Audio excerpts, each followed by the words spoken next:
Steve B, Bill G, vous avez compris. Nous avions organisé une rencontre avec le président Jacques Chirac. Mais là, le rendez-vous s'est pas tout à fait déroulé comme je l'imaginais. Je m'appelle Christophe Holnet. J'ai passé la moitié de ma carrière chez Microsoft. J'ai notamment été patron de la filiale française de 2001 à 2005. À l'occasion des 50 ans de Microsoft, je voulais partager avec vous 5 choses que peut-être vous ignoriez sur Microsoft.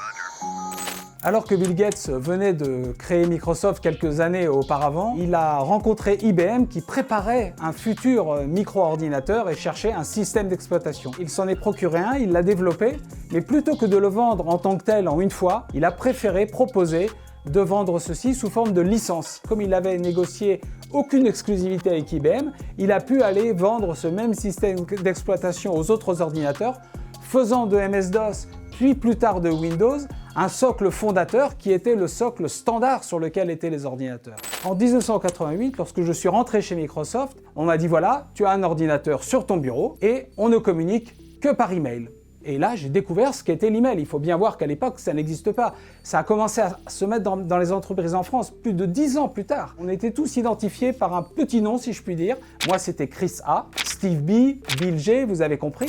En 2004, lorsque Bill Gates est venu, comme il le venait tous les ans, visiter la filiale française, nous avions organisé une rencontre avec le président Jacques Chirac. Mais là, le rendez-vous s'est pas tout à fait déroulé comme je l'imaginais, car ils ont passé l'heure ou l'heure et demie entière uniquement à parler des problématiques de santé mondiale, de vaccination, d'éradication des maladies tropicales. Et je me souviens très bien qu'il a essayé pendant tout le rendez-vous de convaincre Bill Gates d'aller convaincre Tony Blair de rejoindre la France dans la taxation des billets d'avion pour pouvoir financer justement la recherche. L'image de Steve Ballmer est l'image parfois de quelqu'un qui peut être un peu brutal parce qu'il a une grosse voix, il a une stature importante. Tablets, TV, the Xbox. Mais c'était quelqu'un qui était extrêmement respectueux des personnes du terrain, et à tel point qu'il se considérait comme une ressource. Et moi, je l'ai expérimenté personnellement, puisque en 2002-2003, j'avais affaire à une crise majeure en France. J'ai emmené Steve avec moi en réunion, et je dois dire qu'on s'est fait engueuler, mais je pris ce risque sans être inquiet du tout, parce que je savais qu'il ferait la différence entre le message et le messager, et qu'il n'en tirerait pas une conclusion, il faut changer le patron de la filiale française. Innovation has solved problems that people thought were unsolvable.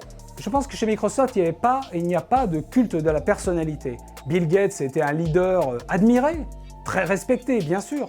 Mais lui-même, dans la façon dont il avait mis en place son organisation, il savait qu'il n'était pas parfait et capable de tout mener en parallèle. Il voulait se concentrer sur la stratégie produit, sur la vision.